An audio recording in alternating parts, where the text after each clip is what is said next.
Bien, muy buenas noches, estimados participantes. Reciban una cordial bienvenida a nombre de nuestra institución ANDA.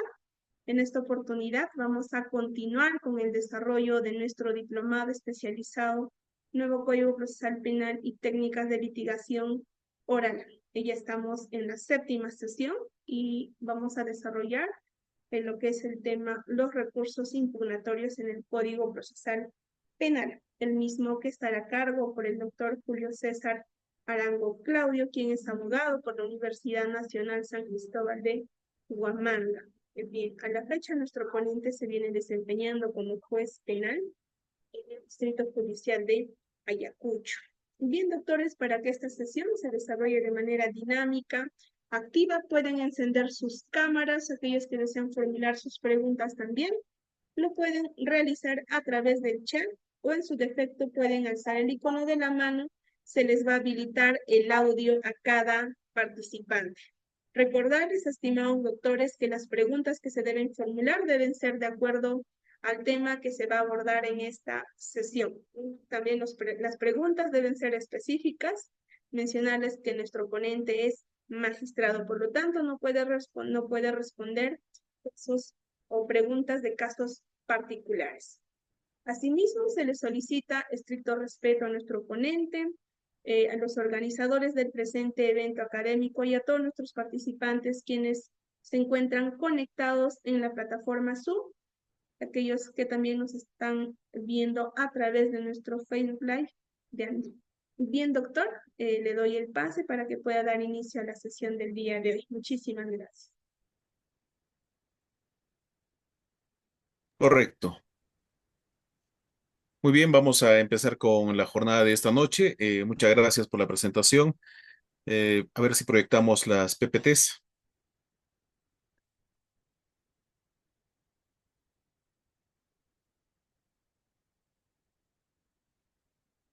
Ya. Muy bien. Los recursos impugnatorios. El día de hoy se nos ha accedido justamente a disertar este tema, siempre destacando, ¿no?, algunos aspectos importantes procesales y también en lo que en la práctica justamente venimos viendo dentro del proceso penal. Vamos a hacer énfasis en ese aspecto.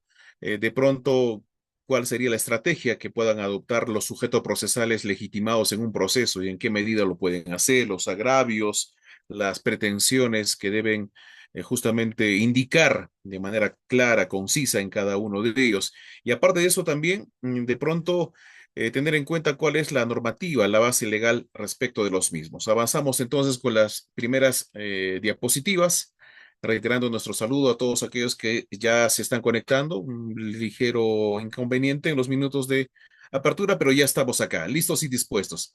Vamos con la primera diapositiva. Bien, vemos aquí en primer término, el concepto de recursos impugnatorios. Bueno, el recurso como tal es un medio impugnatorio, o un medio impugnativo por el cual la parte que se considera agraviada por una resolución judicial que estima injusta e ilegal, ¿no? Es decir, debemos tener en cuenta que en principio la persona o el sujeto procesal legitimado que va a recurrir en grado de apelación respecto de una decisión desfavorable para sus intereses, en principio debe estar como una parte constituida en el proceso, ¿correcto? Recuerden ustedes que a lo largo de las etapas procesales existe una estación en el que precisamente con motivo de la audiencia de control de acusación emitida el auto de enjuiciamiento se indica cuáles o quiénes, perdón, son los sujetos legitimados en el proceso, por cuanto han tenido una participación, si se quiere, protagónica durante el desarrollo de la etapa preliminar, preparatoria y en etapa intermedia es donde finalmente se dicta el auto de enjuiciamiento. Y es por eso que justamente la fiscalía o el abogado defensor o el actor civil, en lo que resulte pertinente, se considerará en principio agraviado por la resolución que consideran injusta, ¿no?, e ilegal. ¿Por qué? Porque tal vez hay un error de hecho y un error de derecho también. Ahora, de pronto el propósito es atacar su eliminación o la nulidad de la misma, ¿no? En algunos casos vemos que pretenden pues una revocatoria, eh, hay una pretensión principal y puede haber una pretensión subordinada o secundaria. Entonces, o simplemente pues una pretensión como tal, ¿no? Única, para que en torno a ello gire, siempre teniendo en cuenta el debate en función también al principio de congruencia procesal, ¿no? Entonces, lo que se viene recurriendo, ¿no? En grado de apelación y en función a los fundamentos será lo que va a ser objeto de debate ante en la audiencia de apelación, ¿no? En segunda instancia. ¿Por qué? Porque lo que se busca también es un reexamen. No olvidemos que el superior en grado viene a ser prácticamente un órgano también revisor que puede tener facultades discrecionales, ¿no? Facultades discrecionales, ¿como cuáles? Las facultades discrecionales de poder declarar la nulidad de la misma, ¿no? Entonces, ¿es posible eso? Sí, definitivamente que es posible. Podría declarar la nulidad, si bien a petición de parte o en todo caso, pues por la potestad nulificante que tiene el órgano colegiado, ¿ya? Y obtener otro pronunciamiento que le sea favorable. Generalmente, debemos tener en cuenta de que la sala advierte que de pronto esos vicios resultan siendo insubsanables, ¿no? Hay errores que de alguna manera pues han quedado acreditados y el colegiado tendrá que disponer que sea otro juez quien conozca el caso, ¿no? De pronto para que pueda llevar a cabo una adecuada valoración de los medios probatorios o también hubo alguna inobservancia, pues, a las pautas, a la misma norma también, a lo dispuesto en la Constitución y la ley, ¿no? Entonces, estos son los conceptos que en principio debemos tener en cuenta para efectos de interponer un recurso impugnatorio, ¿ya? Siguiente diapositiva. No, antes de eso, hay una segunda. Fundamentos de recursos impugnatorios.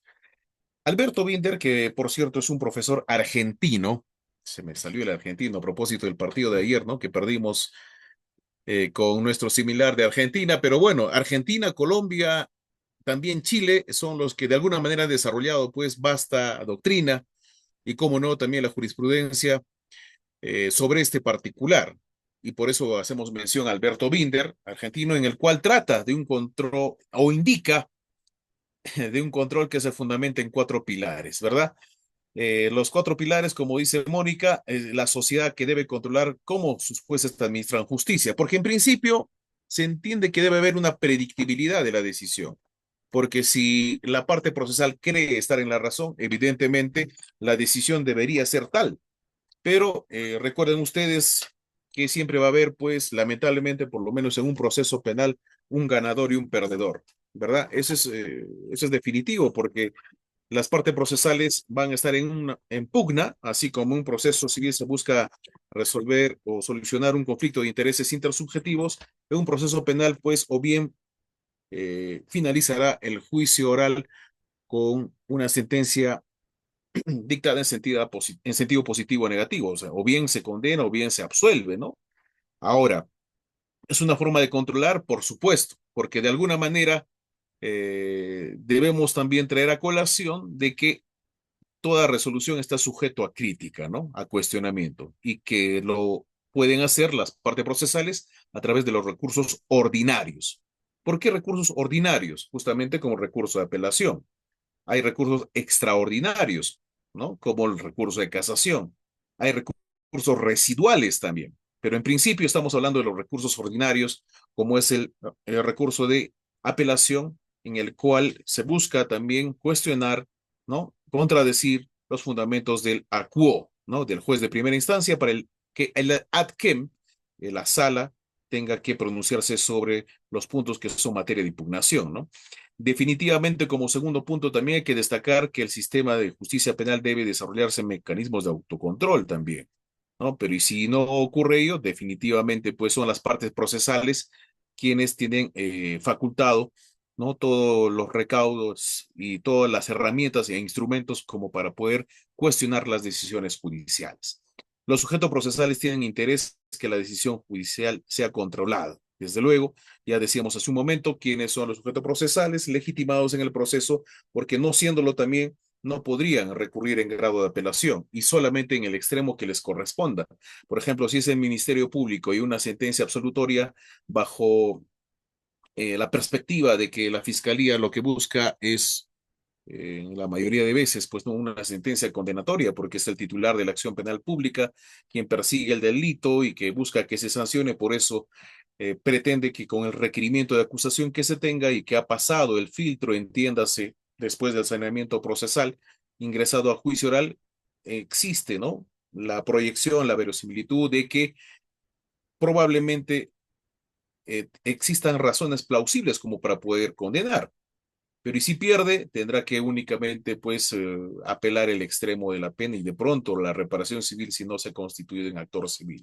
Y si existe un actor civil constituido, tendrá que referirse únicamente a, al extremo reparatorio, resarcitorio, ¿no? Esos detalles lo vamos a ver más adelante con mayor detenimiento, pero valga la oportunidad a propósito de estos temas que ya estamos indicando para entrar, digamos, en calor y ya más o menos estar tocando de fondo los temas que han sido materia de asignación.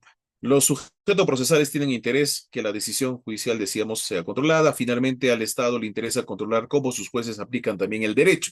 Si no, no existiría pues el derecho a la pluralidad de instancias, ¿no? Que está también en nuestra Constitución Política del Estado, artículo 139, como una de las tantas garantías de la administración de justicia, ¿correcto?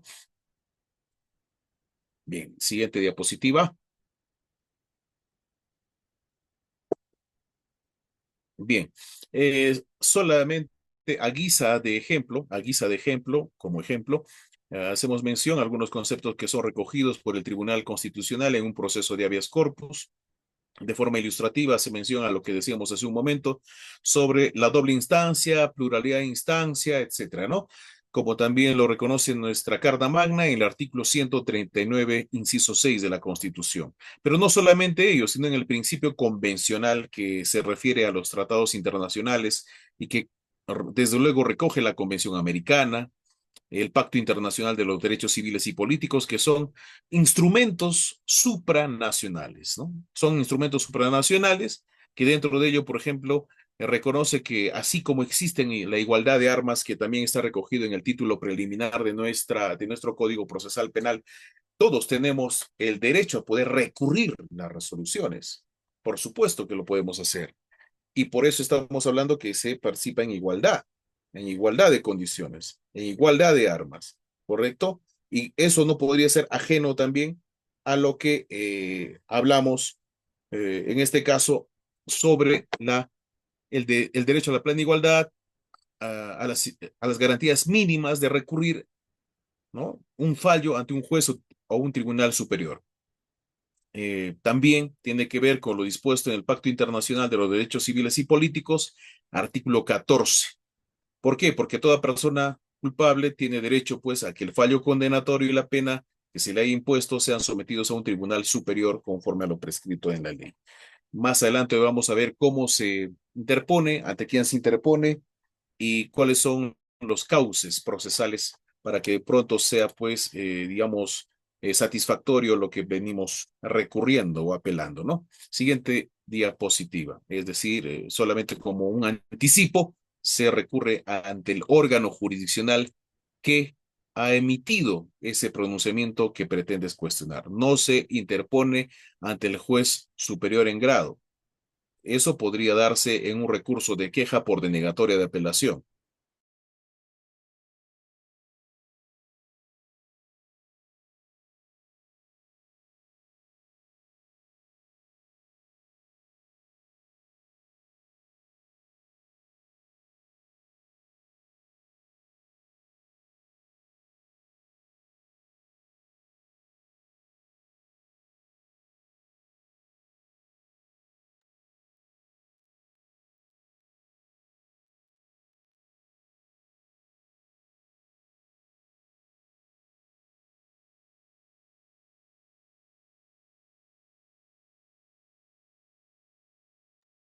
Un momento, doctor. Parece que nuevamente ha perdido conectividad el ponente. Voy a coordinar, por favor.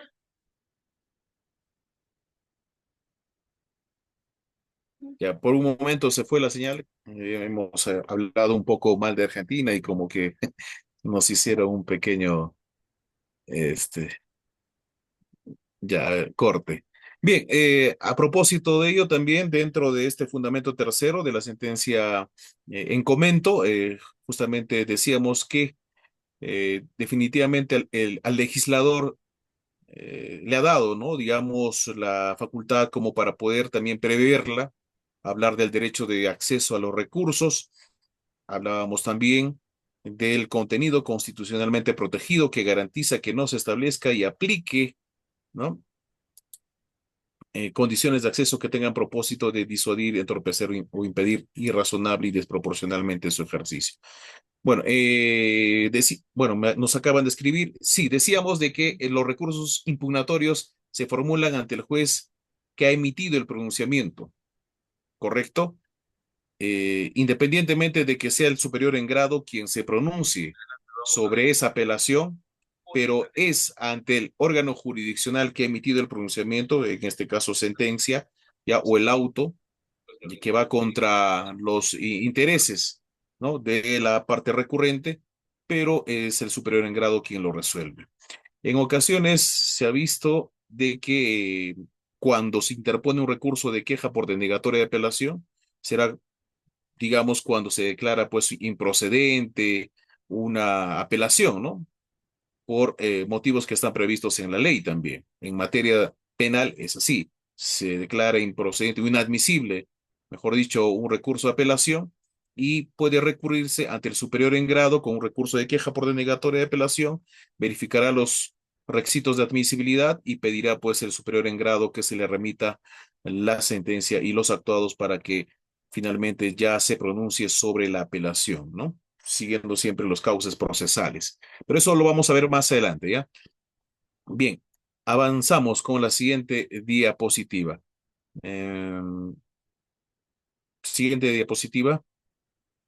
Bien, en el título preliminar del Código Procesal Penal, que ustedes saben que son normas directrices o normas principio, también en algunos casos hay que digamos, destacar lo que establece justamente el primer artículo en Romanos. Numeral 4 indica que las resoluciones son recurribles en los casos y en el modo previsto por la ley. Es decir, que las sentencias o autos que ponen fin a la instancia son susceptibles de recurso de apelación. ¿Qué tipo de autos conocemos? A ver, ¿qué tipo de autos conocemos a nivel de materia penal? Pueden participar, pueden escribir, pueden también levantar la mano para que sea mucho más participativo esta reunión académica que tenemos, señores. A ver, ¿qué tipo de autos podrían ser materia de apelación? La prisión preventiva es un auto de prisión preventiva con motivo un, de una medida coercitiva, ¿no? Dictada por el juez a requerimiento del Ministerio Público, ¿no? En el cual tiene que satisfacer hacer los presupuestos de la casación Moquegua y también el acuerdo penario extraordinario 1/2019 y las respectivas modificatorias que se han dado sobre el particular respecto de la prognosis de la pena. Pero en este caso en concreto hay un auto de prisión preventiva como una medida coercitiva de naturaleza personal o real, personal, ¿verdad? Entonces, ello es como consecuencia de un pedido, de un requerimiento fiscal. La fiscalía hace un pedido, es un requerimiento, y previa audiencia es el juez quien resuelve ese pedido, ¿correcto? Ya, es un auto, también hay autos interlocutorios, puede ser un auto, digamos, sobre cualquier otra medida que solicite el Ministerio Público. Recuerden ustedes que en muchos de ellos siempre será pues con participación del juez como juez de garantías, ¿no?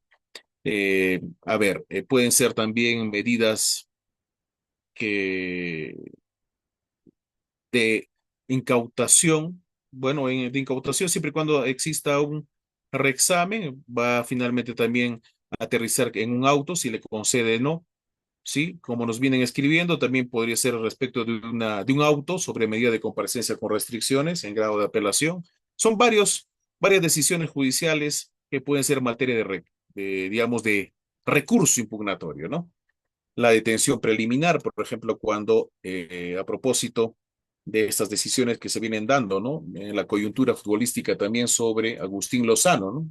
Hubo una apelación respecto de la detención preliminar, se dispuso su libertad Aún así queda pendiente discutir, o creo que ya se discutió en horas de la tarde, la prisión preventiva, ¿no?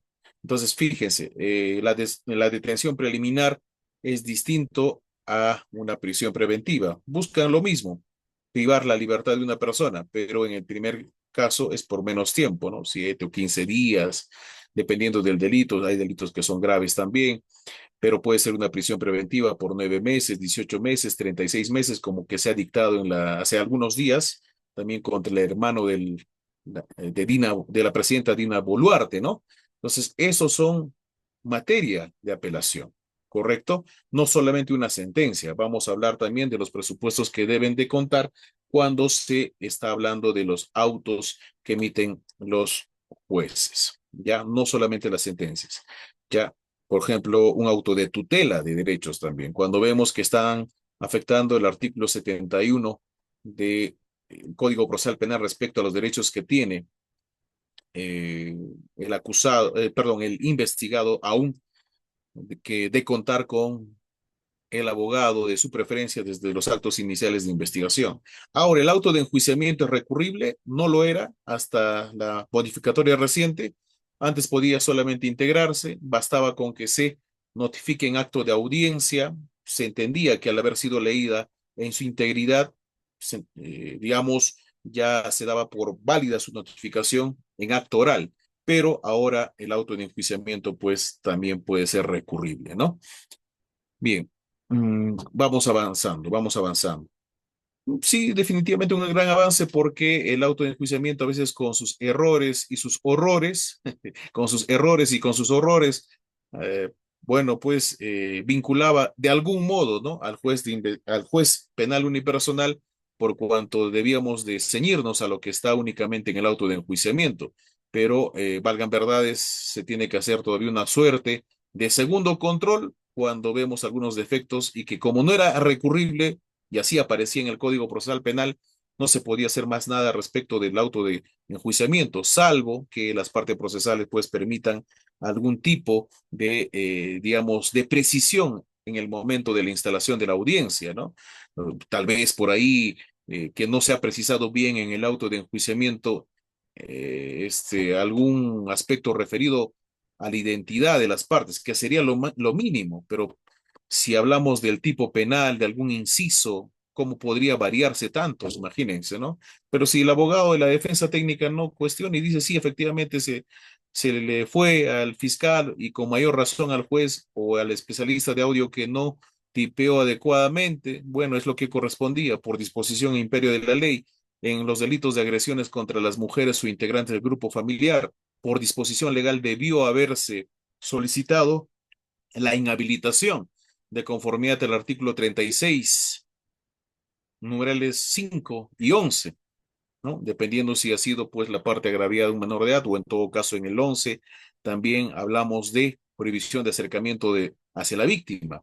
Pero ¿cómo es posible de que en el requerimiento de acusación no se puso? ¿Y cómo es posible de que el juez de investigación preparatoria digamos, también no verificó esa circunstancia al momento de que, en teoría, debía hacerse el control formal y sustancial de manera adecuada y solo así debía dictar el auto de enjuiciamiento, ¿no? Fíjense, entonces por eso también hay detalles que deben tenerse en cuenta y por lo mismo, pues, si se le fue, podría ser recurrible el auto de enjuiciamiento, ¿no?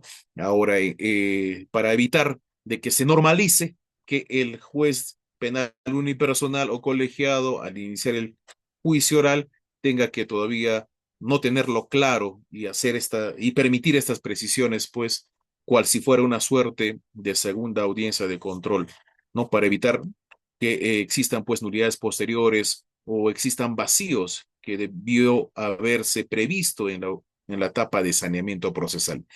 Bien, antes de seguir avanzando, Giovanni levantó la mano. Sí, ¿tiene alguna duda? Puede escribir o tal vez participar también, ¿no? Si es que está habilitado la participación con audio.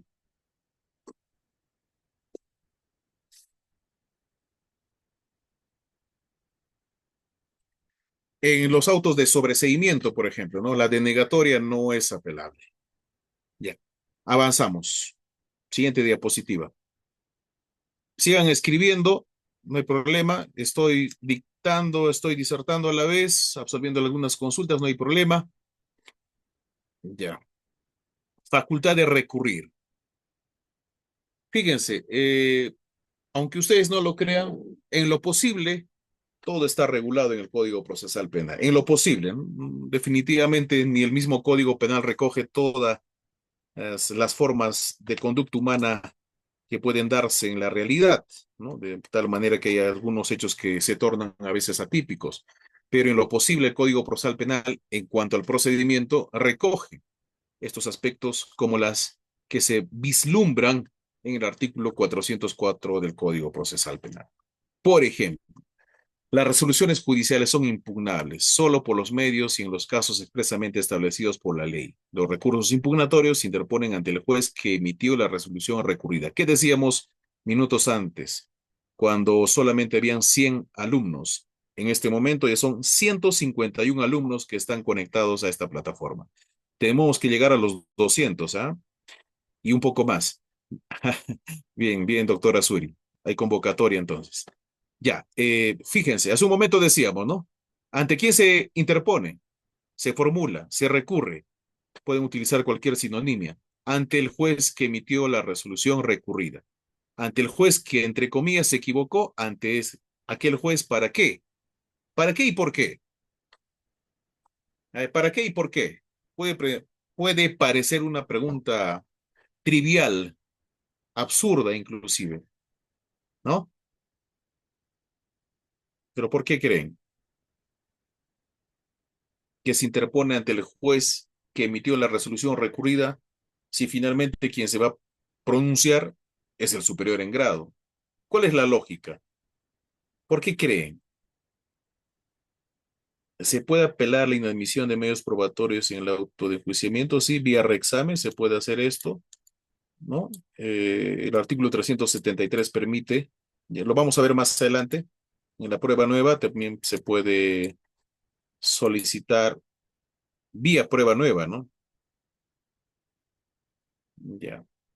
Para que se eleve recurso, bueno, sí, para que se eleve recurso, pero hay otro fundamento tal vez mucho más específico por el cual se interpone ante el mismo juez. No obstante, que es el juez o el superior en grado quien se pronuncie sobre esos defectos. ¿Cuál es la lógica? Porque el juez que emitió va a tener que primero verificar los controles, perdón, verificar los requisitos de admisibilidad del recurso. Esa es la palabra exacta. Los requisitos de admisibilidad del recurso. Por ejemplo, en este caso estamos eh, primero, digamos, obligados, ¿no?, a verificar el tiempo, los plazos de impugnación.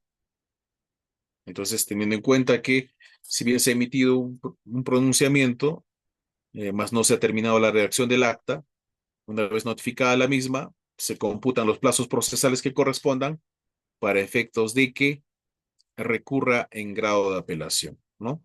O las sentencias condenatorias, que necesariamente deben ser notificadas en el domicilio real. Pero justamente para ello, para verificar cuántos días ya pasó, ¿no? Si son autos, 3 días. Si son sentencias, 5 días. Si es un recurso de casación, 10 días.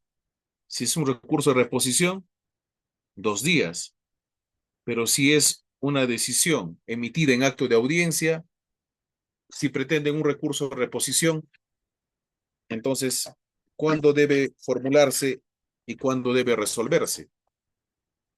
A ver, participen, señores, participen.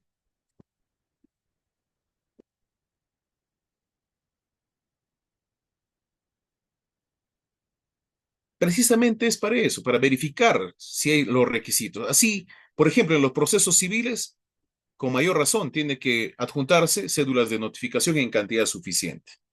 Tiene que adjuntarse los aranceles correspondientes porque incluso para poder presentar algún tipo de apelación, se debe pagar pues los respectivos aranceles y las respectivas tasas.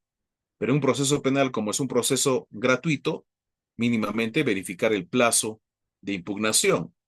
si es el sujeto legitimado en el proceso y también si está impugnando en el extremo que le causa perjuicio. Además, tiene que verificarse si hay una pretensión concreta. No estamos diciendo que el juez que ha emitido el pronunciamiento va, digamos, emitir un pronunciamiento final respecto de la apelación. No, no, no, sino solamente verificar los requisitos, ¿no?, de admisibilidad del recurso. Si hay, digamos, un gravamen, ¿no? Es decir, si hay agravios, ¿no?, que se hayan postulado. Es más, si hay una pretensión concreta, hay una principal, hay una secundaria y otra subordinada, cuál es el error de hecho y de derecho. Justamente por eso. Y una vez que a criterio del juez, ¿no?, reúnen dichos requisitos mínimos, recién se elevará al superior en grado, concediéndolo, es decir, con el auto de concesorio, para que el superior en grado lo pueda tramitar. Esa es la razón. Pero ¿qué pasaría si el juez, bueno, quiere cuidar su resolución, ¿no? Quiere cuidar su resolución y, y bueno, le declara inadmisible. ¿Qué herramientas tenemos? Inadmisible la apelación. ¿Qué herramientas tenemos? ¿Mm?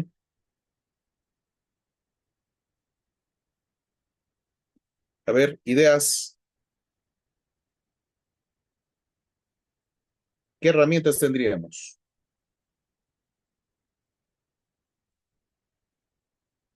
¿Nos quedamos de brazos cruzados como defensa o como fiscalía? ¿Qué haríamos?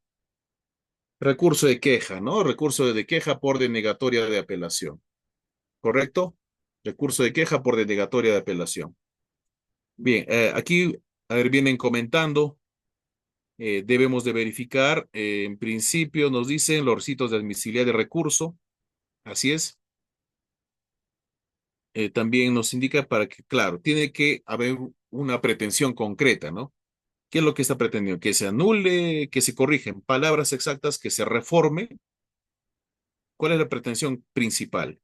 Si es una revocatoria, Fiscalía pretenderá de que si bien en esa sentencia de primera instancia se ha absuelto al acusado, pretenderá que, más bien, si es una revocatoria, se le condene, ¿no? Se absolvió, quiere que se le condene. Y también puede existir una pretensión nulificante, que se declare nulo y que sea otro juez porque hubo vicios, ¿no?, trascendentales que significan de que sea un nuevo juez o que implique que sea un nuevo juez con las garantías procesales que emita pues una sentencia arreglada a ley, ¿no? Si eres abogado, pretenderás de que, bueno, esa sentencia condenatoria sea revocada por una absolutoria en sentido contrario, ¿no? O tal vez que se reduzca la reparación civil porque resulta siendo excesiva. Pero si es actor civil, buscará que la reparación civil tal vez se incremente o tal vez no hubo pronunciamiento en el extremo de la reparación civil y quiere que esta vez sí se haga, ¿no? Entonces, esos detalles son importantes por cuanto debe existir una pretensión concreta, ¿correcto? Siempre respetando el principio de doble instancia, se elevará al superior en grado, ya, si es un juzgado de paz letrado, ya por un tema de faltas, ¿quién lo conoce? El juez penal unipersonal, porque hay faltas contra la persona, que lo conoce el juzgado de paz letrado. El juez penal unipersonal será quien finalmente se pronuncie también respecto de dicha apelación. Ya, y cuando el juez penal unipersonal que ha desarrollado el juicio ha emitido una sentencia en sentido positivo o negativo, será la sala, ¿no? Un colegiado de tres jueces quien finalmente también se pronuncie, ¿no? Por eso, el control de admisibilidad es importante. Siempre y cuando reúnan esos presupuestos o requisitos, será elevado. Si no, un recurso de queja por denegatoria de apelación, la sala primero también verificará si ese requisito, perdón, si ese recurso de queja por denegatoria de apelación también reúne los requisitos mínimos para que finalmente pida el expediente, los actuados más principales, para que se pronuncie ya previo trámite respecto de la apelación, convocando previamente, desde luego, a una audiencia de apelación en segunda instancia, ¿no? Ahora, ¿ante quién se presenta el recurso de queja por denegatoria de apelación? Vamos a ver más adelante, pero ya les adelanto que es justamente el, ante el superior en grado, ¿no? Ante la sala, ya, ante la sala. Bien, vamos hablando, sí, la legitimidad es importante. ¿Por qué? Porque solamente las partes legitimadas en el proceso serán los que estén facultados para recurrir en el extremo de la pena, en el extremo de la reparación civil. O, bueno, si es en el extremo de la pena, si es que hay una absolución respecto de la pena, la fiscalía pues tendrá que pedir que se le imponga una sentencia condenatoria, si sea suspendida o efectiva, ¿no? Bien. Nos preguntan aquí, Alexandra, si se presenta un recurso de apelación de sentencia condenatoria y no hay respuesta del juzgado colegiado y han pasado más de 3 meses, ¿qué se podría realizar? ¿No? Porque no se ha pronunciado sobre los requisitos de admisibilidad. ¿Existe algún plazo de pronunciamiento? Ya, bueno, aquí en la misma pregunta nos indica que hay un recurso de apelación contra la sentencia condenatoria. No hay respuesta del juzgado y han pasado 3 meses. Bueno, en principio tendría que ser el control de admisibilidad del recurso el juez que emitió. ¿Por qué? Porque según el artículo 444, literal B, es ante ese juzgado que se presenta, ¿no? La queja ya es por denegatoria de apelación. En todo caso, pues los órganos de control para efectos de que ya se pronuncie, así sea, digamos, declarando inadmisible el recurso o finalmente concediendo, porque hay plazos procesales que se deben de respetar. Y bueno, en este caso para la calificación del recurso, ¿no? Advertir el plazo, como dice Mónica, así es. Ya. Una resolución declarada consentida se puede apelar, no, pues porque desde el mismo nombre ya está indicando de que está consentida. No se puede apelar. En proceso penal, no. No, salvo que estemos hablando de un proceso civil en el cual opera la nulidad de cosa juzgada fraudulenta, ¿no? Después de 6 meses de enterado de esa decisión que causó ejecutoria, podemos indicar que hubo fraude procesal, ¿no? Y por eso se podría pretender formular una demanda de nulidad de cosa juzgada fraudulenta en materia civil. Pero aquí, como está formulada la pregunta, si está consentida, es porque alguna de las partes procesales no lo apeló oportunamente, ¿no? Lo ha consentido o fue tal vez extemporáneo, ¿no? Los plazos procesales son de orden público y se tienen que respetar. Si no, estaríamos a la espera de que ojalá algún día alguien apele. No es así. Eso colisiona con la seguridad jurídica respecto de los pronunciamientos jurisdiccionales emitidos. ¿Ya? Son días hábiles que se deben tomar en cuenta, respondiendo a la pregunta de Ana. Son días hábiles, o sea, de lunes a viernes, ¿no? Ya. Ujú. Bueno, regularmente son así, son días hábiles. Ya, no naturales, ya. Pero para efectos de formular las prisiones preventivas, los requerimientos, evidentemente son días naturales, ¿no? El juez de primera instancia solamente evalúa la forma, no el fondo, definitivamente, lo hace ya el superior en grado.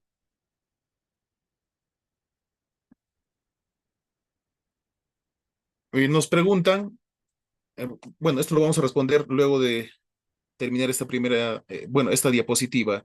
Continuamos en el literal C. Si la ley no distingue entre los diversos sujetos procesales, el derecho corresponde a cualquiera de ellos. Pero bueno, sobre este punto ya se ha superado, ¿no? Es sobre el extremo de la pena quien va a recurrir, pues, o bien bueno, la fiscalía, si acaso estamos frente a una sentencia absolutoria, pretenderá que se le condene con pena efectiva o suspendida. Si es la parte de la defensa técnica frente a esa sentencia condenatoria pretenderá que sea una sentencia absolutoria, ¿no? En el extremo de la reparación civil, será el actor civil quien la recurra, solamente en ese extremo, ¿no? El agraviado recurre cuando opera el sobreseimiento, ¿no? En este caso también. ¿Por qué? Porque tiene la última palabra y también es sobre ese extremo que puede finalmente pronunciarse, ¿ya? ¿Por qué? Porque le causa gravamen también, ¿ya? Mm, el derecho corresponde con lo que, así es. Bien, el literal de este artículo nos indica el defensor podrá recurrir directamente en favor de su patrocinado, quien posteriormente, si no está conforme, podrá desistirse. El desistimiento requiere autorización expresa del abogado defensor. ¿Qué ocurre? Un abogado X interpuso recurso de apelación a favor de Ismael hace tiempo, de mucho tiempo también Ismael. Por aquí ha estado participando Ismael. Ya, a ver, Ismael Escalante, ¿no? ¿Qué sucede? Se ponen de acuerdo y le dices, ya, ¿sabe qué? Ya está bien, voy a apelar, pero tienes que pagarme, no sé, 1.000 soles por interponer el recurso de apelación.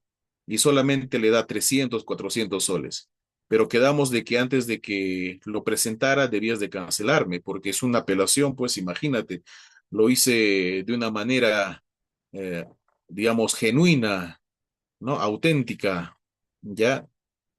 Tiene toda la base legal y con eso vamos a ganar, pero no le termina de cancelar y el abogado, ¿qué es lo que hace?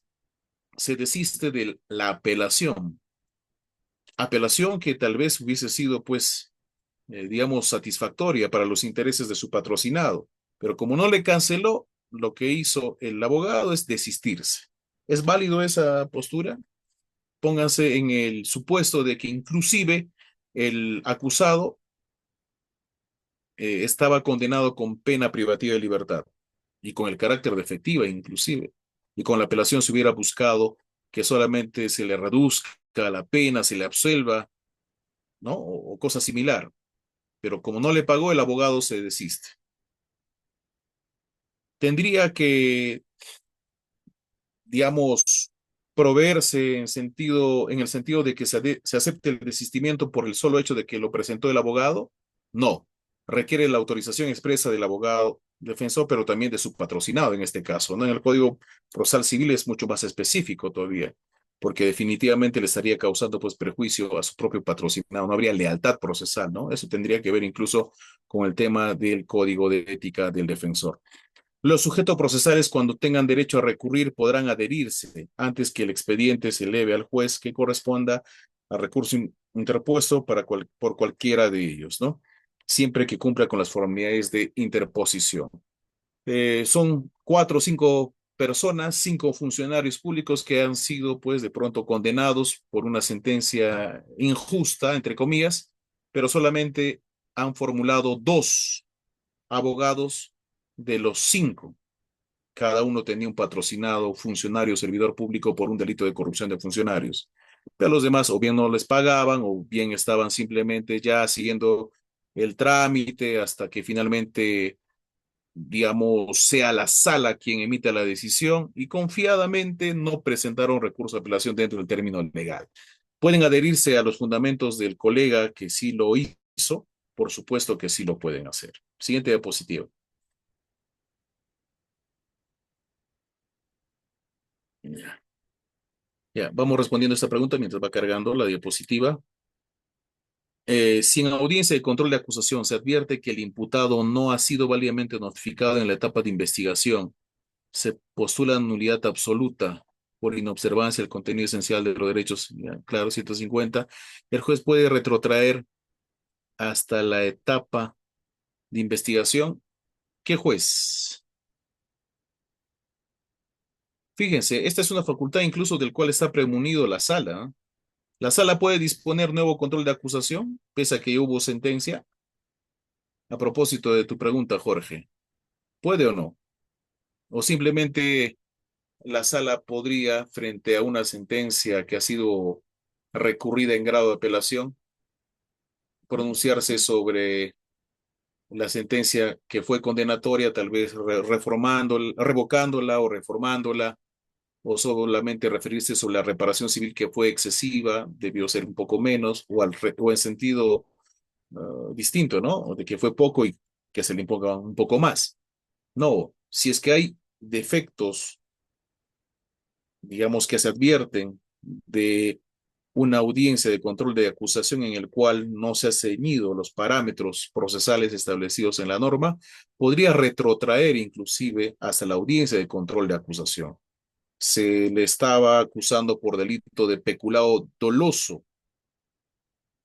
a un funcionario, pero en el requerimiento de acusación no se había precisado si ese funcionario había cometido el delito de peculado doloso por apropiación para sí o para otro, cuando es fundamental que mínimamente debió haberse precisado, pues, que el dinero de los fondos o caudales del Estado, de aquella institución del Estado, institución pública, ¿dónde fue a parar? ¿A favor de quién fue a parar ese dinero?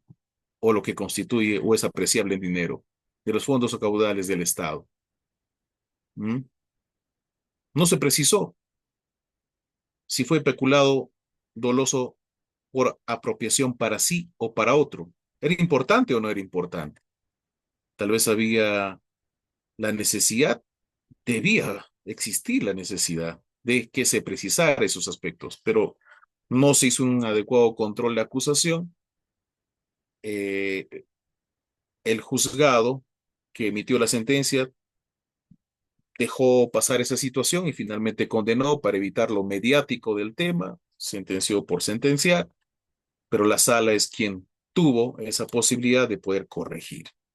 Ahora, eso es como potestad nulificante de la sala, pero el juez de investigación preparatoria también podría advertir esa situación, e incluso en una tutela de derechos mucho más antes de la audiencia de control de acusación pudo haberse agotado ese aspecto, porque me estás hablando de que no fue notificado en la etapa de investigación, pero no me dices investigación preparatoria o preliminar.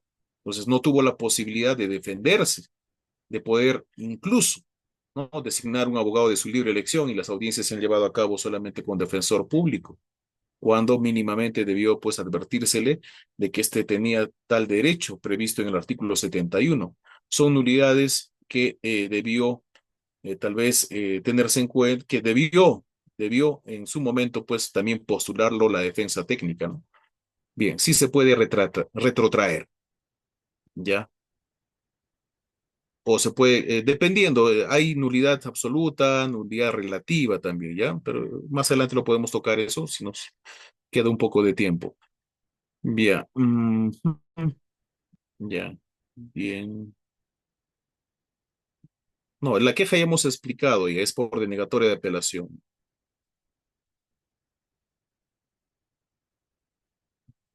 Lo de 6 meses de nulidad de cosas juzgadas fraudulentas en materia civil, ¿ya? Ya les dije ya que eso opera por fraude procesal, ¿ya? Propio de un caso en el cual de pronto este, se ha afectado el debido proceso, ¿no? Existían varias personas que debían ser considerados como hijos en la distribución de la masa hereditaria, pero para efectos de no compartir la torta, se ha preterido o ha querido, digamos, ocultar de que sabían de un hijo extramatrimonial, y no se ha cumplido ni siquiera la publicación respectiva, no se ha notificado a los presuntos herederos, se ha hecho las anotaciones registrales, y sin embargo, pues después de mucho tiempo recién se entera el hijo extramatrimonial, no obstante que tenía el mismo derecho de poder, digamos, concurrir, ¿no?, con todos los demás hijos matrimoniales también respecto de la masa hereditaria, y además de la cónyuge supérstite de lo que ha dejado el causante, ¿no? Entonces es un caso típico de nulidad cosa juzgada fraudulenta, pero nos preguntaban si ya estaba consentida en materia penal, se puede revivir el proceso cuando no apeló. No, pues definitivamente si ya lo consintió o ya precluyó los plazos procesales, no podría habilitarse por un tema de seguridad jurídica. Y en el proceso civil sí existe la figura de nulidad cosa juzgada fraudulenta. La revisión en materia penal ya es otra cosa, ¿ya? Bien. Mm, ya, avanzamos. Facultad de recurrir. Las resoluciones son recurribles en los casos y en el modo previstos por ley. La resolución es apelable si la exigencia formal. La apelación procede contra sentencias, ya, condenatorias, absolutorias, ya, los autos expresamente declarados apelables o que causen gravamen irreparable, ¿no? Los autos que hemos mencionado al inicio de esta disertación sobre la detención preliminar, prisión preventiva, etcétera, ¿no? O sobre el auto de levantamiento de secreto de comunicaciones, secreto bancario, bursátil, etcétera, ¿no? Hay algunos que se dictan inaudita altera pars, es decir, sin necesidad de poner de conocimiento a la otra parte y sin audiencia. Hay algunas que se dictan justamente para efectos de garantizar la eficacia, ¿no? Pero en su gran mayoría los requerimientos digamos, las decisiones judiciales se toman pues a requerimiento de la fiscalía, a petición y previa audiencia para garantizar el contradictorio, ¿no? Ya, bueno, hay un capítulo en el Código Procesal Penal sobre la búsqueda y o restricción de derechos, ¿no? Y sobre las medidas coercitivas de naturaleza real y o personal que también se dictan.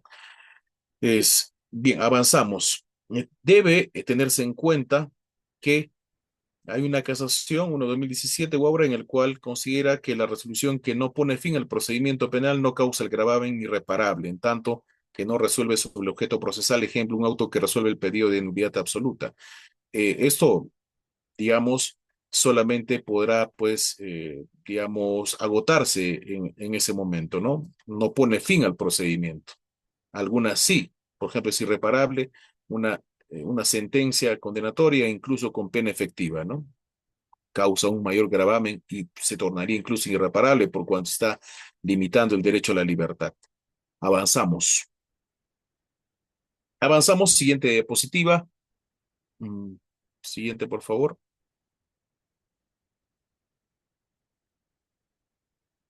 La siguiente diapositiva.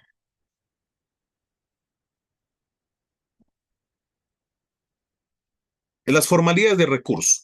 Estamos eh,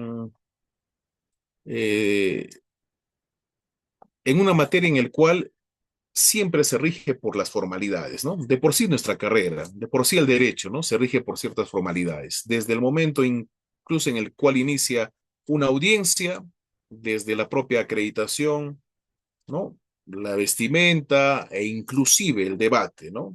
El orden es un ritual, ¿no?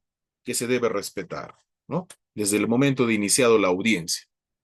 Y es por eso que se siguen ciertas pautas. Y por lo mismo también los escritos deben contar con ciertas formalidades. El 405 justamente nos sugiere que sea presentado por quien resulte agraviado por la resolución. Es decir, que necesariamente debe denotarse que con esa resolución tal sujeto procesal resulta siendo pues perjudicado, ¿no? Que tenga interés directo y se halle facultado legalmente. El Ministerio Público puede recurrir incluso a favor del imputado. ¿Por qué? Porque es el defensor de la legalidad. Recuerden ustedes que en principio, si ya llegó a ese estadio procesal, pero durante el desarrollo, con mayor razón, en investigación preparatoria, entiéndase también en etapa preliminar, debe actuar con objetividad. Incluso los medios probatorios que presenta deben ser no necesariamente los que les favorezca para efectos de sostener una acusación, sino incluso aquellas que puedan acreditar la inocencia. No es muy usual, ¿verdad? Pero debería, porque en principio debe actuar con objetividad, ¿no? Que sea interpuesto por escrito y en el plazo previsto por ley.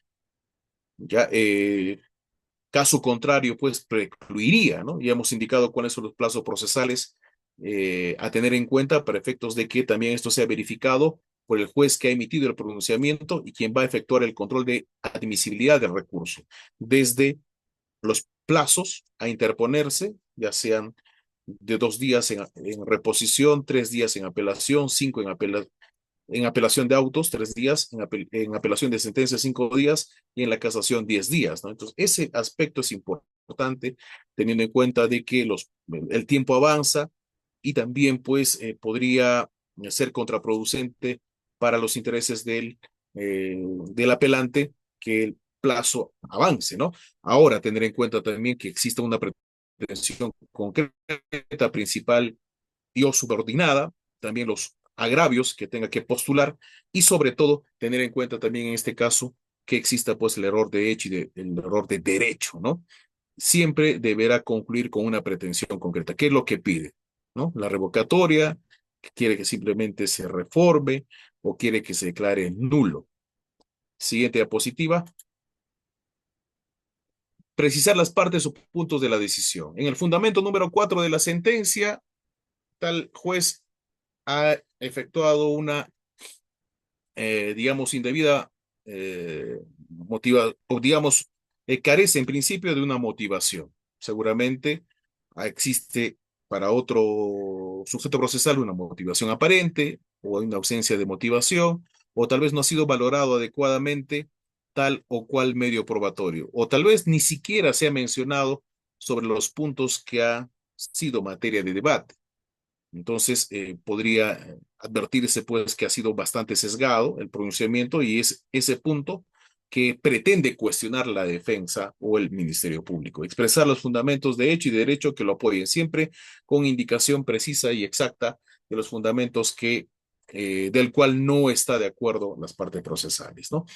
Siguiente fundamento, siguiente diapositiva. El ámbito de recurso. El actor civil solo podrá recurrir respecto del objeto de la reparación civil. El artículo 407, numeral 2, y también hay acuerdos plenarios que le vamos a compartir luego de esta disertación, en el cual ya precisa sobre este particular.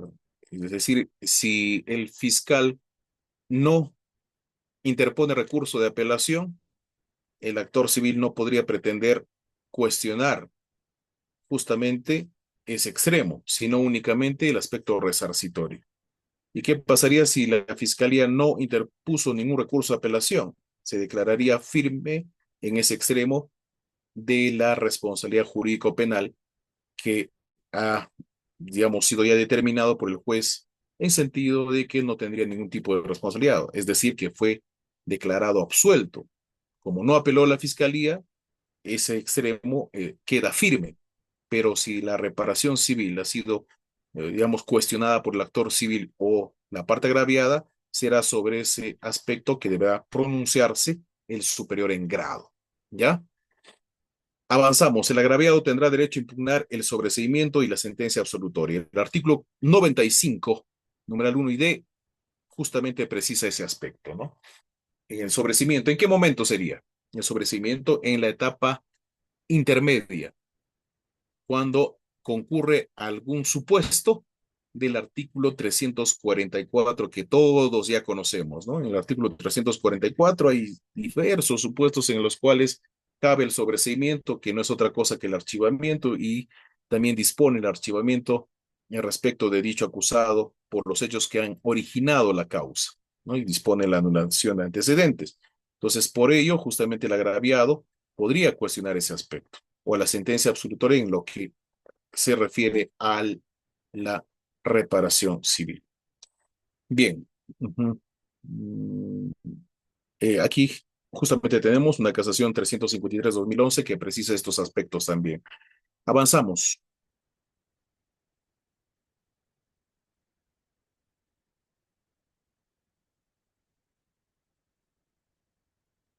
La reparación civil se determina conjuntamente con la pena, ¿no? La reparación civil, ustedes saben que comprende eh, la restitución y, si no fuera posible, el pago de su valor, o también la indemnización de daños y perjuicios. Debe ser esto también expuesto desde la teoría de la responsabilidad, ¿no? Para efectos de que se indique pues el factor de atribución, el daño producido, y si sobre el particular hay daños patrimoniales y o extrapatrimoniales que se han causado y que por lo mismo pues a criterio de la parte perjudicada, sea el actor civil o también la fiscalía, si es que no hay constitución de actor civil, creen que la reparación civil que se ha dispuesto es ínfima y que por lo mismo debería incrementarse, ¿no? Ahora bien, el artículo 12, numeral 3, también precisa que la sentencia absolutoria o el auto de sobreseimiento no impedirá al órgano jurisdiccional pronunciarse sobre la acción civil derivada del hecho punible válidamente ejercida cuando proceda. Eh, Tal vez no reúna los elementos constitutivos del tipo penal, tal vez debió ser incluso otro tipo penal que encalzaba perfectamente, pero no hubo calificación alternativa.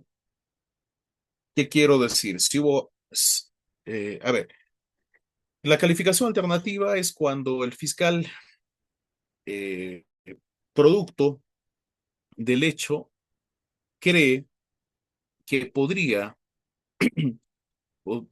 de pronto reunirse mayores elementos de convicción, más adelante pruebas, sobre alguno de los delitos que tienen homogeneidad del bien jurídico tutelado por ley. O sea, que digamos, puede ser lo uno o lo otro, pero con una de ellas podría ser triunfador. Delitos de actos contra el pudor o violación sexual. Podría haber una calificación alternativa por allí. ¿no? Pero en este caso, ya es un delito de usurpación y daños. Tal vez no se acredita el delito de usurpación, pero sí el de daños. O un delito de robo, no se acreditó, pero tal vez sí hurto. O no lesiones graves, pero pudo haber sido lesiones leves. O sea, hay que tener en cuenta que debe haber homogeneidad del bien jurídico que protege, que cuida. En todo tipo penal siempre cuida un bien jurídico. Y en ese entonces, si bien no se ha recabado todos los medios probatorios y que a criterio del juez de juzgamiento cabe una absolución, pero sí hay una pericia, ¿no? Pero ya, digamos, bien sustentada, ¿no? Entonces podría imponer una reparación civil que a criterio del juez resulta siendo razonable, proporcional y equitativo al daño causado. Entonces sí es posible esto en un sobreseimiento por parte del juez de investigación preparatoria en etapa de control de acusación o por el juez de juzgamiento luego de desarrollado el juicio oral, siempre y cuando proceda, que sea este hecho o se derive del hecho punible válidamente ejercido. ¿Ya? Siguiente.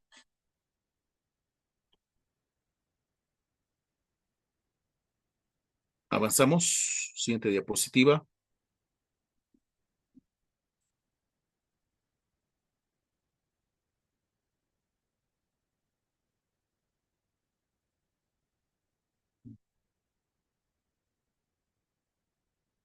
Aquí nos preguntan, ¿en el recurso de apelación de una querella se puede presentar prueba nueva? Bueno, la prueba nueva siempre va a ser una facultad, digamos, bueno, es un derecho en principio de las partes procesales poder ofrecerlo, ¿no? Distinto es de que te admitan, porque para efectos de la obtención, del ofrecimiento, de la admisión y la actuación de los medios probatorios, hay ciertos estadios procesales, pero así como existe la prueba nueva, también existe la prueba de oficio.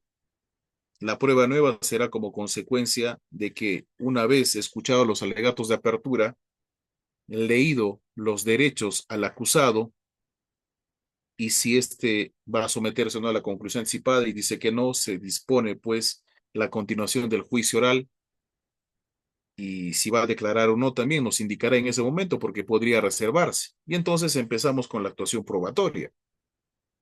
Y lo primero que se le va a preguntar es si existe prueba nueva o no. Pero la prueba nueva no es que se me olvidó. Uy, se me olvidó. No lo pude presentar en etapa preliminar, tampoco en la preparatoria. No me pagaba bien, pues el patrocinado, ¿no? Soy el abogado de la defensa. Particular, no pública, por favor. Ya. Y se me olvidó y recién lo quiero presentar. No, o sea, que te vamos a esperar, no, ¿verdad? El juicio te va a esperar, no. La administración de justicia te va a esperar, no. Siempre y cuando tú acredites que has tomado conocimiento con posterioridad al control de acusación. Y si fue denegada por el juez de investigación preparatoria con especial argumentación. O también el reexamen, ¿no? Que decían hace un momento, el reexamen de un medio probatorio que ha sido pues soslayado, digamos, ignorado por el juez, ¿no? Entonces sí lo puede presentar vía reexamen, pero tiene que haber pues esa especial argumentación, porque de pronto sí el juez sí se ha esforzado en algo, ¿no? De poder pronunciarse, ha sido su criterio finalmente, pero no podríamos pretender de modo indirecto, pues digamos, pongo como un ejemplo nada más, prueba nueva, un documento en copia legalizada por un notario, pero la fecha de expedición de ese documento se tenía con anterioridad a la audiencia de control de acusación, incluso con anterioridad a la formulación del requerimiento. Se tenía desde un inicio, pero tal vez no se le preguntó al patrocinado o ese también dejó que pasara el tiempo, no lo ofreció, no consultó, no conferenciaron bien con el abogado y viceversa, y lo quiere presentar cual si fuese un documento que recién se enteraron porque debería de tenerse en cuenta la fecha de legalización de ese documento que tiene antigüedad de hace 5 años atrás. Pero la legalización es de ayer y la audiencia es hoy día. ¿Puede admitirse como prueba nueva, sí o no? Ahí participen, muchachos. No, ¿verdad? Ah, es nuevo abogado. El anterior no me convenía o por estrategia, diremos de que no me defendiste bien, vamos a acreditar a un nuevo abogado. Curiosamente, comparten la misma oficina y un poco más la misma casilla electrónica, o sea, muy evidente ya no pueden ser, ¿no? Misma oficina, misma casilla electrónica, mismo fundamento que se ha presentado, etcétera, ¿no? Y encima se conecta desde el usuario del otro abogado, que supuestamente ha quedado subrogado. Parece ridículo el ejemplo, pero hay casos en el cual se dan ese tipo de situaciones. Es el abogado del mismo estudio jurídico, pero vamos a dar la apariencia, inducir en error al juez para que me admita prueba nueva porque soy el nuevo abogado y no sabía, desconocía de ese medio probatorio. Fíjense, ¿no? La astucia. No, no puede ser admitido como medio de prueba nueva. ¿Ya? Pues la prueba nueva también puede ofrecerse en la audiencia de apelación, en segunda instancia. Existe en ese momento, pero debiste haber tomado conocimiento. Se mantiene la lógica, ¿no? Después de emitida la sentencia, ¿no? Se dan cuenta. Entonces siempre es con razón de haber tomado conocimiento después. La prueba de oficio, bueno, no, la clase no es sobre prueba de oficio, pero a propósito de la pregunta, ya este es un pedido adicional, ¿no? Antes de ya, digamos, escuchar los alegatos finales, de pronto tal vez producto del juicio oral es necesario que se actúe alguna prueba de oficio a petición de parte o porque el mismo juez lo considera así, pero no es obligatorio, es una potestad, es una facultad y es excepcional, no es una regla, porque si no te vas cargando de mayor prueba tal vez, ¿no?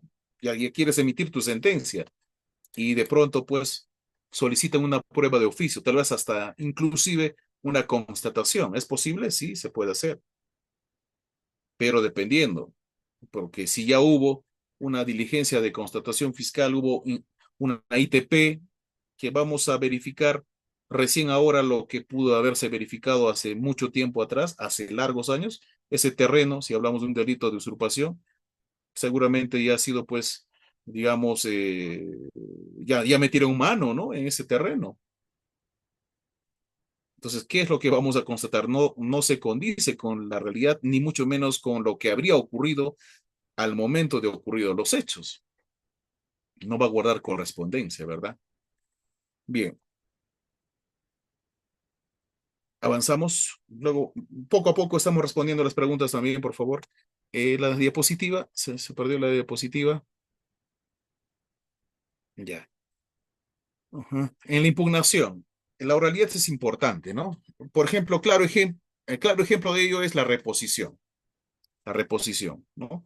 Que si bien proceden contra decretos, y así lo establece el código, esto tendría que formularse después de 2 días de notificado, pero si es en acto oral, en mismo acto oral se tiene que fundamentar, ¿no? Entonces, la oralidad como principio fundamental para resolver casos en audiencia, en mérito de la información y el debate producido en la misma, se corre traslado y en ese momento se resuelve, ¿ya? Propio de los recursos de reposición, por ejemplo.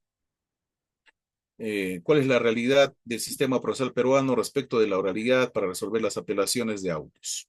Bueno, el auto en principio hemos indicado cuáles son apelables, cuáles no. Se tiene que notificar porque al final, pues la fundamentación, si bien está en acto oral, también tendría que estar de forma escrita, en la medida que también se tiene que advertir, pues, los errores de hecho y derecho, aunque ha sido, pues, notificado en acto de audiencia, ¿no? Pero en las resoluciones que causan estado, tiene que ser notificado, pues, en sus domicilios reales, ¿no? Bien, avanzamos. El siguiente PPT.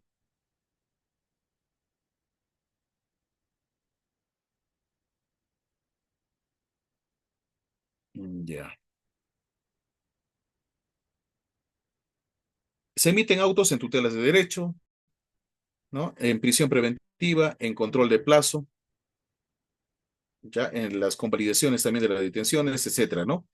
Son autos y sobre los cuales también se recurre en grado de apelación. ¿Quién lo califica? El juez que lo ha emitido, ¿no? Por ejemplo, de la tutela de derechos, cuando se afecta una serie de derechos que están en el artículo 71 del Código Procesal Penal, ¿no? La prisión preventiva, ya lo hemos indicado, es una medida coercitiva de naturaleza eh, personal. También hay medidas coercitivas de naturaleza real, los allanamientos, los embargos, ¿no? Preventivos en este caso, ¿ya? Control de plazo es respecto de la necesidad que todavía existe de poder acreditar que estás agotando ante la fiscalía de que ya transcurrió el plazo y que por lo mismo pues debe haber algún tipo de disposición. Sin embargo, si no se pronuncia sobre el particular, puede ir vía reclamo, digamos, ante el juez de investigación preparatoria para que verifique si efectivamente ya transcurrió en exceso dicho plazo y que por lo mismo, pues en audiencia se dispondrá lo conveniente, ¿no? De que ya se pronuncie, sea presentando un requerimiento de acusación o un requerimiento de sobreseimiento, ¿no? Que generalmente en este caso debe tenerse en cuenta que hay un plazo para que el fiscal, digamos, evalúe cuál de los dos requerimientos ha de presentar, pero se acorta, se reduce en días cuando ya existe un control de plazo que por disposición del juez se tiene que emitir ya el respectivo requerimiento, ¿verdad? Lo que pasa también es que antes que se lleve a cabo la audiencia de control de plazo o en la misma audiencia de control de plazo, el fiscal podría presentar la disposición con el cual concluye la investigación preliminar o preparatoria, porque en ambos casos procede el control de plazo y procede ese tipo de reclamo, ¿no? Y o solicitudes por el interesado. Y podría la fiscalía presentar en acto de audiencia inclusive la disposición en el cual indica que ya culminó, la disposición de culminación, de etapa preliminar y o preparatoria. Ya resultaría siendo inoficioso, ¿no? La audiencia y por lo tanto también ya simplemente quedará de pronto la exhortación, ¿no? Porque al final ya lo que has logrado en todo caso es de que finalmente se emita la disposición y la disposición ya está, ya no hay nada más que discutir. Siguiente, siguiente diapositiva.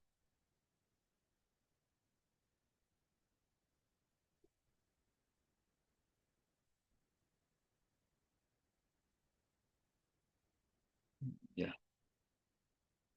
Audiencia de apelación en autos. Podrán concurrir los sujetos procesales que estimen por conveniente, ¿no?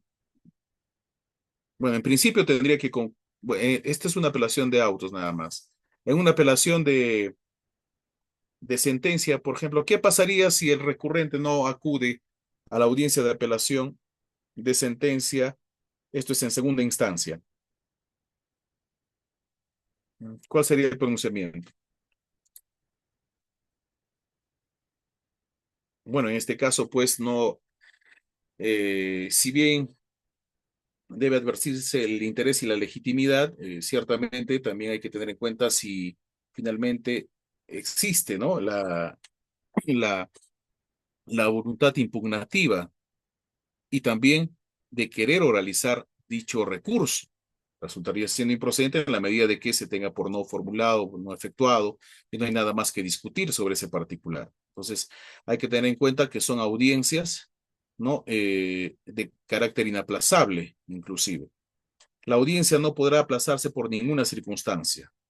Es decir, aquí no caben los pedidos de reprogramación. En el artículo 85, ¿ya? Del Código Procesal Penal, numeral 1, segundo párrafo, allí está justamente las audiencias que tienen el carácter de inaplazables, ¿ya? ¿Quién da cuenta sobre la apelación? Es el especialista, ¿no? De audio quien va a indicar qué recurso se ha formulado, de qué fecha y también de manera puntual, resumida, en qué extremo está apelando. Y sobre esa base le pedirá que sea el solicitante quien exponga, ¿no? De manera puntual los fundamentos de su apelación. Se oirá al abogado recurrente para efectos de que, ¿no? Fundamente pues adecuadamente cuál es su pretensión concreta. Siguiente diapositiva.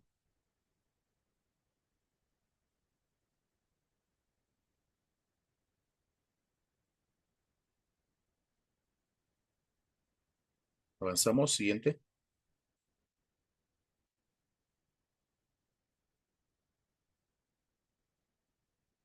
Ya.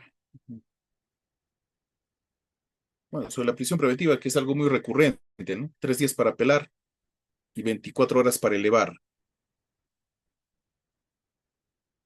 La sala penal se pronunciará previa vista de la causa, va a ver la causa, va a tener frente a sus ojos, dentro de las 72 horas de recibido el expediente con la citación del fiscal superior, ¿no? Con sus pares, ¿no? Fiscal superior frente a la sala superior y del defensor del imputado. La decisión se expedirá en el día de la vista de la causa, o sea, en ese mismo momento, que es poco usual, o dentro del plazo de 48 horas con la respectiva fundamentación, ya para poder notificársele también en las respectivas casillas, ¿no? Bien. Pueden también haber autos a propósito de los autos de cese y prolongación de prisión preventiva, ¿no? Por ejemplo, cuando ya desaparecen los motivos por los cuales ameritaban la imposición de una medida tan grave como la de prisión preventiva. En su momento, inclusive, yo recuerdo que cuando estábamos en pandemia, salió el decreto legislativo 1314, si no me equivoco, en el cual operaba el cese automático de la prisión preventiva para ciertos delitos, para coadyuvar, si se quiere, con el deshacinamiento de los penales, ¿no? Entonces ahí hay mucha gente que ha salido de los penales. Era un cese automático. 15, 13 y 15, 14, sí, gracias por la corrección. No estamos hablando pues en época de pandemia. Es más, tenía que efectuarse una revisión de oficio por parte del juez, porque el contagio en los penales pues era atroz. Entonces, habían ciertos delitos en los cuales automáticamente tenía que revisarse y votar prácticamente de los penales a los reclusos, ¿no? Previa verificación de cuáles delitos y cuáles eran los impedimentos. Ahora, la prolongación de prisión preventiva es el sentido contrario, ¿no? Cuando todavía existe o persiste el riesgo, el peligro de fuga, etcétera, ¿no? Y que los motivos por los cuales se ha emitido y se ha dispuesto y ordenado la prisión preventiva se mantienen, pues, como tal, digamos, latentes y no han sido, pues, desvirtuados. Fíjese, entonces en esa medida, definitivamente, pues, ha de emitirse un auto siempre con previa audiencia, garantizando el contradictorio. ¿Y es materia de apelación? Por supuesto. Ahora, es un auto que se apela.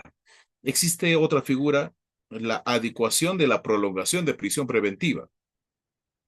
Es otra figura que también se suele utilizar en los casos de tráfico ilícito de drogas, donde tal vez por la misma carga procesal aún no se sentencia. Ya hubo prisión preventiva de 9 meses, o una prolongación inclusive, pero, pero quiere agotarse aún una adecuación de prolongación de prisión preventiva. Entonces, esto usualmente en el BRAE solía darse, ¿no? Para efectos de que se corra y se emita ya una sentencia, porque estando en libertad, por la misma naturaleza del delito, y tal vez porque inclusive nunca han podido acreditar sus respectivos arraigos, de modo tal que tampoco en su momento se le dio el cese de prisión preventiva, y por el contrario, pues le dieron la prolongación y cabe la posibilidad incluso de una adecuación de prolongación de prisión preventiva, que son requisitos especiales, ¿no? Que en su momento podríamos tocarlo, pero no deja de ser un auto que puede ser materia de apelación. Y si es que la sala le diera la razón, si no cabe la prolongación, tendrá que disponerse la libertad inmediata. Esa sería la consecuencia. Bien, avanzamos. Siguiente diapositiva. Bien. Bueno, estos son los efectos que se pueden dar con los recursos impugnatorios, ¿no? Los efectos suspensivos contra las sentencias y el sobrecimiento, por cuanto todavía cabe la posibilidad de que el superior en grado tal vez podría revocar o reformarla, ¿ya? Se suspenden sus efectos. ¿Ya? Avanzamos, avanzamos.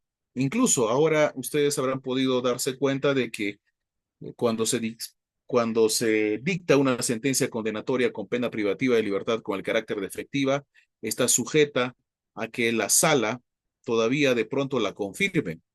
Y esto es una potestad también del juez que sentencia, por cuanto tal vez del desarrollo del juicio y de las condiciones personales del acusado, ahora sentenciado, permite entrever, digamos, permite advertir, ¿no?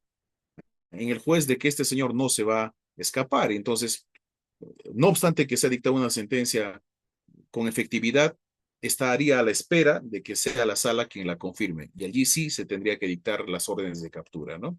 Entonces sí es posible, pues, suspenderlo, los efectos, o en algunos casos también se ejecuta provisionalmente, ¿no? O sea, son aspectos que se debe tener en cuenta que el Código Procesal también prevé.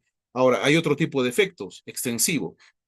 Significa que la interposición de un recurso por uno de los procesados favorece o se extiende a otros que se encuentran en la misma situación, aun cuando no lo hayan deducido. Son tres personas que han sido, digamos, eh, detenidos, están recluidos en el penal de Ayacucho, donde solamente van a haber varones, ahora, de ahora en adelante, en el penal de Huanta solo habrán mujeres. ¿Sabían eso o no? Información caliente, ¿ah?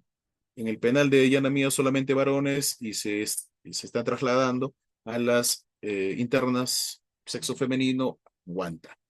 Ya, bueno. Hay tres personas que están comprendidos en un delito de tráfico ilícito de drogas agravado, pero de esos tres solamente apeló un abogado por por uno de los detenidos y se había dispuesto prisión preventiva por el término de 18 meses.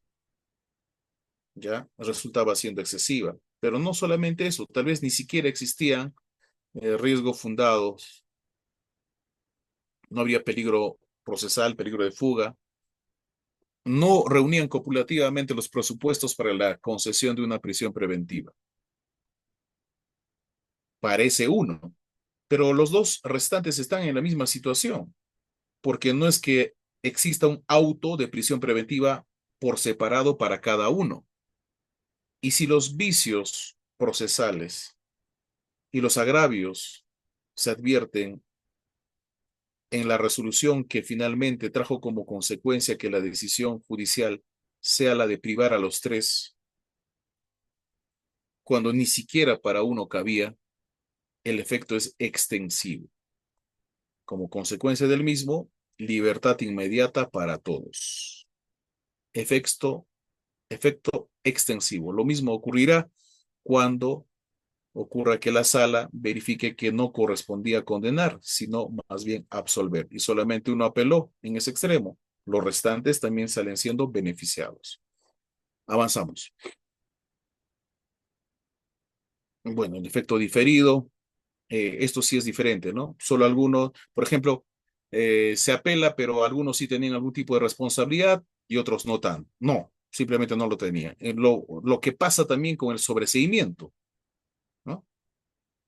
Son cinco imputados, cinco servidores o funcionarios o cinco comprendidos en un delito contra el patrimonio, cinco asaltantes, pero de los cinco, tal vez algunos sí tenían dominio del hecho, pero en esa distribución de roles, si bien hay un cómplice primario, un cómplice secundario, ¿no? O tal vez hay un autor intelectual por allí, pero también hay un cómplice secundario, ¿ya? O un campana. Y el taxista en ese momento no es que haya servido para que huyan necesariamente previa coordinación, sino que es lo que encontraron en la esquina, tomaron un taxi, pero este señor no sabía y solamente pues estaba allí cumpliendo una función neutral de taxista, pero lo han comprendido, ha estado en el lugar equivocado, en el momento equivocado. Y para la tesis fiscal o de la policía, esta persona tenía su cuota de participación porque gracias a él pretendieron darse a la fuga tales personas. Pero producto de la audiencia de control de acusación, de sobreseimiento, no existen elementos que permitan sostener eventualmente un juicio oral contra este.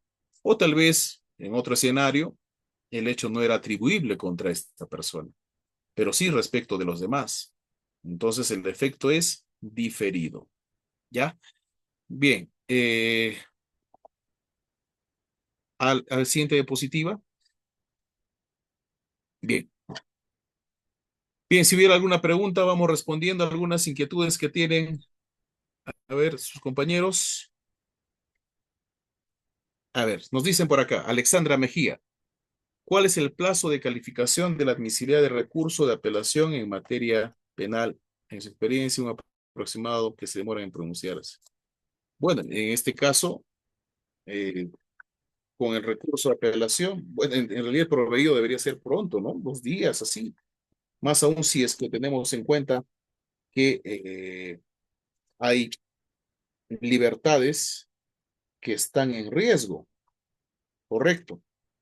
El control de admisibilidad, como indicábamos hace un momento, es básicamente formal, ¿ya? Verificar los plazos, las pretensiones, si hay perjuicio, ¿no? Si hay agravio, y que por lo menos, pues, mínimamente indiquen cuáles son los errores judicando y improcedendo. Errores de derecho o errores de hecho que permitan advertir que por lo menos tiene lo mínimo en un recurso de apelación y que sea sujeto legitimado en el proceso. Podría verificarse inclusive si en este caso el actor civil está pretendiendo cuestionar la pena cuando ni siquiera la fiscalía lo ha hecho. Entonces no es legitimado para efectos de pronunciarse en el extremo de la pena. Se le puede denegar la inadmisibilidad entendida como una improcedencia, ciertamente. ¿Qué es lo que va a justificar? ¿Qué podría subsanar si no es sujeto legitimado en ese extremo? Nada. Podría interponer un recurso de queja, obviamente, por denegatoria de apelación ante el superior en grado. Ellos también verificarán si efectivamente es sujeto legitimado en el proceso y si está bien concedido, perdón, verificarán si corresponde o no conceder. Como que también el juez dirá, ya, bueno, ¿para qué vamos a hacer la verificación si tiene digamos, un perjuicio, si hay agravios o no, si lo ha fundamentado adecuadamente, ya concedemos por conceder? Tampoco es así, porque en la sala también podría eh, efectuar el control de admisibilidad del recurso. En palabras sencillas, tanto el juez quien califica el recurso para efectos de su admisibilidad, quien ha emitido el pronunciamiento, porque en principio debería de cuidar su resolución, la sala también puede efectuar el control de admisibilidad del recurso. Si bien el primero lo ha concedido cuando no debería, la sala también podría emitir un auto que se tenga por mal concedido dicho recurso. Entonces, ¿cuál es la consecuencia del mismo? Que ya no va a existir apelación alguna sobre el cual tenga que llevarse a cabo una audiencia todavía en segunda instancia. Resultará siendo firme entonces la decisión. Siguiente pregunta. A ver, pueden escribir o en todo caso habilitamos el audio, ¿verdad, doctora Zuli? Sí, doctor, los que desean consultar, por Ajá. favor, pueden usar el icono de la mano, se les va a habilitar el audio. Ya, a ver.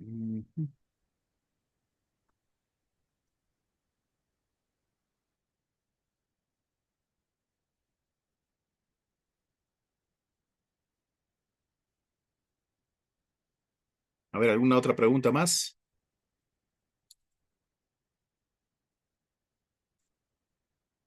¿Se ha entendido todo? ¿No se ha entendido? Doctor, buenas noches. Sí, buenas noches. Bueno, primero felicitarlo porque ha sido tan claro, pero tan claro, doctor. Yo tenía una inquietud, doctor.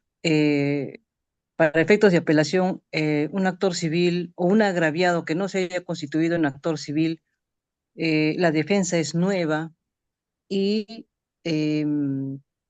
ya conoce el proceso después que ha concluido la investigación preparatoria. Que ha concluido, ¿no? Entonces, ¿existe alguna jurisprudencia, alguna casación que le permita constituirse en actor civil? No es proceso inmediato, es proceso común, para poder Ya. participar en la etapa probatoria o ya está liquidado, ya no puede constituirse en actor civil? Gracias, doctor. La pregunta primigenia, ¿hasta cuándo se puede constituir en actor civil? ¿Hasta cuándo? ¿Hasta qué momento? Hasta que se dé por concluida Ah, la investigación preparatoria. hasta antes que se dé por concluida, ¿no? Hasta antes que se, porque si ya se dio por concluida, ya no vas a poder constituirte, pues, ¿no? Ah, claro. Ya, claro, hasta antes que se emita la conclusión de investigación preparatoria, Pero hay ¿correcto? casaciones que salen, recursos de nulidad, etcétera, Ajá, etcétera. sí, pero en este caso, digamos, es bastante claro de que ya, eh, a ver, no debe entenderse que como de modo indirecto, ¿no? Yo recién consigo un abogado, recién me he asesorado, y por eso recién me estoy constituyendo, porque si no desnaturalizamos el proceso, pues, y también generamos una mala práctica, ¿no? Ya, porque podría ser también una estrategia del abogado, ¿no? Finalmente, por la desidia del anterior, pretendemos parchar con la actuación del nuevo. Lo mismo decíamos hace un momento en el ofrecimiento de prueba nueva, ¿no? Incluso se han dado ocasiones que pertenecían al mismo estudio jurídico, el mismo número de casilla electrónica señalaban, imagínate, ¿no? Más evidente no Claro. podían ser. El mismo usuario con el cual ingresaban a la diligencia, a la audiencia virtual.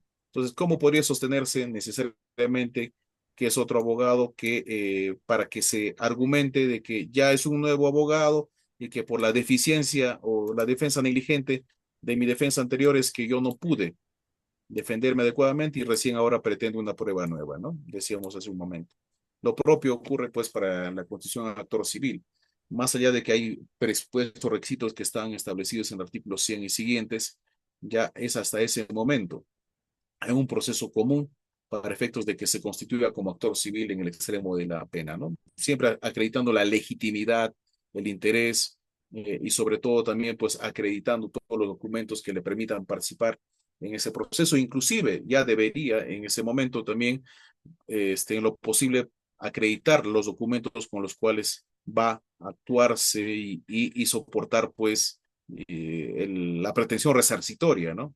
Con cargo a que también en la audiencia de control de acusación, cuando se notifique en 10 días, lo pueda adjuntar, pero en este caso ya sería una pretensión resarcitoria propiamente. En la primera es una solicitud de constitución de actor civil, pero debe haber un mínimo de fundamentación para indicar del por qué está pretendiendo solicitar determinada suma, ¿no? Recuerden ustedes que no basta también simplemente con el hecho de indicar el monto, sino que también debe estar debidamente acreditado, documentado, probado el extremo de la reparación civil. El hecho de que la sentencia siempre gira en torno, con mayor razón, al extremo de determinar judicialmente la responsabilidad jurídico-penal, no es óbice para no fundamentar el extremo de la reparación civil, ya porque ese aspecto también podría ser pues cuestionado más adelante por el actor civil y o la parte agraviada, ese extremo, ¿no? Bien, ¿sí? Siguiente pregunta. Gracias.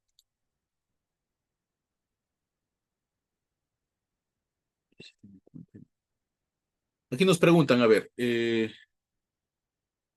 ¿se tiene en cuenta la notificación de la disposición de la conclusión efectuada a nivel fiscal? Ah, claro. Está respondiendo a la pregunta de su compañera que hace un momento ha preguntado, ¿no? ¿Alguna pregunta más? Aparte de Mónica.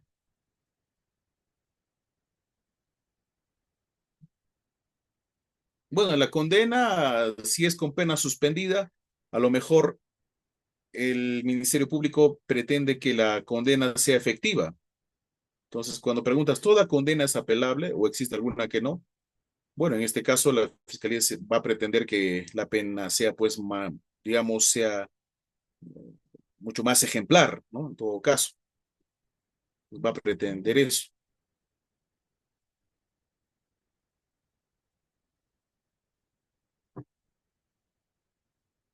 Bien. ¿No hay más preguntas o alguna otra indicación? A ver, vamos por acá.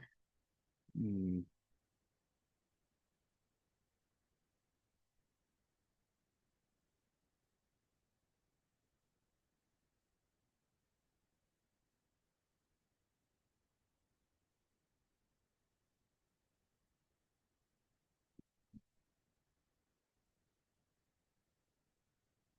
Mira, ¿algún aspecto que no haya quedado claro o finalmente todo quedó totalmente claro?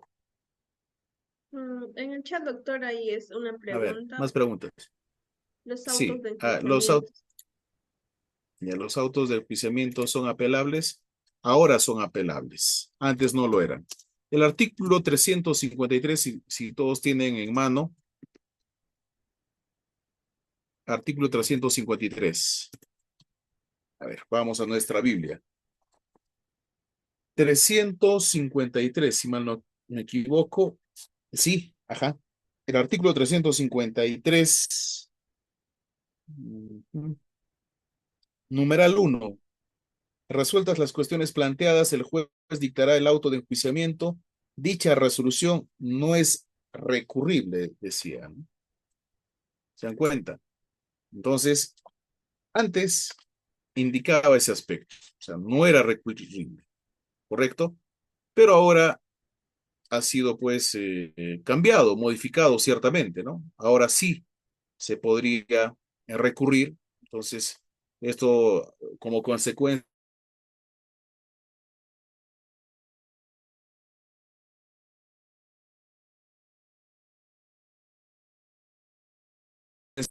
más de 32.000 leyes. Bueno, hay todo tipo de leyes, definitivamente, ¿no? Como las que suele dar el Congreso, por supuesto. Ya, pero en lo que nos atañe a nosotros, esta ley ha modificado el artículo 353 y también indica expresamente, ¿no? Dicha resolución es recurrible si no se encuentra debidamente formulada la imputación necesaria, identificando los hechos y los elementos probatorios que tienden a acreditarla o las observaciones asumidas en la etapa intermedia. ¿Se dan cuenta? Entonces, esta ley 32.130 ya señala el carácter recurrible de este auto. No deja de ser un auto y es un auto ahora recurrible. O sea, ya no es que discrecionalmente, ¿no? Existía de que ya, bueno, es mi decisión, auto de enjuiciamiento, lo paso al juez de juzgamiento, el juez de juzgamiento ya que vea, ya es su tema, ¿no? Usualmente eso pasaba y tal vez sigue pasando todavía. No, no importa cómo, pero ya aparentemente se efectuó el control formal, sustancial, los ofrecimientos de medios probatorios y bueno, partes constituidas en el proceso, se delimitó los medios probatorios admitidos, las medidas coercitivas que están vigentes o no, si hay o no convenciones probatorias y emite el auto de enjuiciamiento en sus propios términos de manera oral. Se notifica en ese momento, pero tal vez se le olvidó algo, ¿no? Aunque también después de eso tienen 5 días, pues las partes para poder verificar si están todos los medios probatorios o no, si hay alguna observación. Entonces, yo creo que hay un doble filtro ahora, ¿no? Además que ya es recurrible, también pues, o sea, además que antes podía revisar si efectivamente están todos los medios probatorios que han admitido o no han admitido, incluso la fiscalía a veces se demora en mandar los medios probatorios o lo manda incompleto, pero ahora en este caso, ya con el carácter recurrible, yo creo que permite esa posibilidad siempre ligado a la imputación concreta, ¿no? Porque si no hay imputación concreta, finalmente sobre qué va a realizarse el juicio oral. Por eso les decía, ¿no? Que se ha vuelto una mala práctica, bastante forzada, por cierto, que como el auto de enjuiciamiento está o bien mal redactado o no responde a lo que aconteció en audiencia, los jueces del juzgamiento tienen que todavía hacer una suerte de segundo control todavía, cual si fueran jueces de investigación preparatoria. Imagínense, en procesos comunes. ¿Eh? Recuerden ustedes que en procesos especiales el juez penal unipersonal hace las veces de juez de investigación preparatoria para dictar acumulativamente el auto de enjuiciamiento y citación a juicio oral, pero no es ese el caso, sino en los procesos comunes está haciendo las veces de juez de investigación preparatoria, porque está, y a veces recién con ocasión de los alegatos de apertura, advertimos ese tipo de defectos. ¿Qué tendríamos que hacer? Devolverlo al juez de investigación preparatoria para que nuevamente escuche el audio, lo corrija, lo subsane.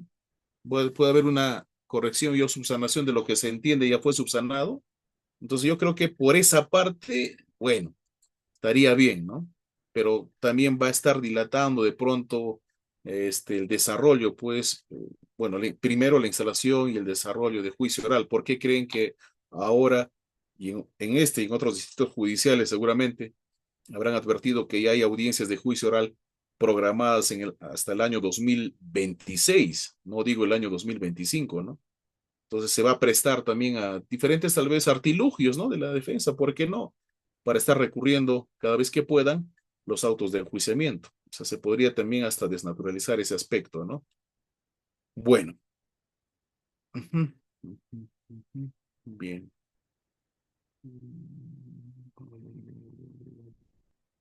Efectivamente, si hay una revocatoria de la sentencia condenatoria, se dispone la inmediata libertad, desde luego. Con una nulidad se dispone también, bueno, en este caso la inmediata libertad, porque se entiende que una persona debe estar privada de su libertad con un mandato judicial motivado, y si ya no hay ningún mandato motivado que lo prive de libertad, la consecuencia natural y procesal es que se disponga la inmediata libertad,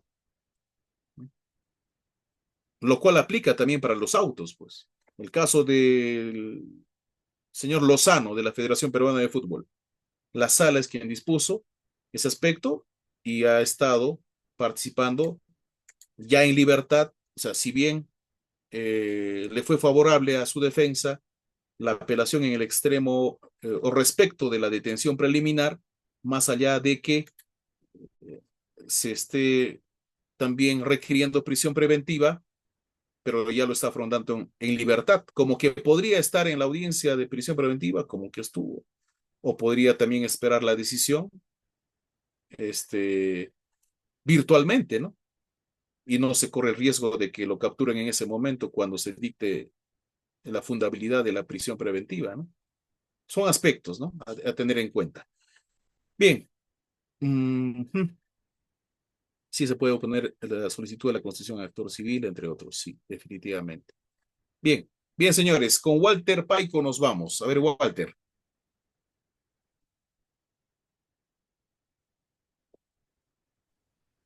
Walter Paico quiere Doctor, ¿qué tal? Buenas noches. participar. Sí, buenas noches. Dígame. Bueno, felicitaciones por su ponencia, doctor.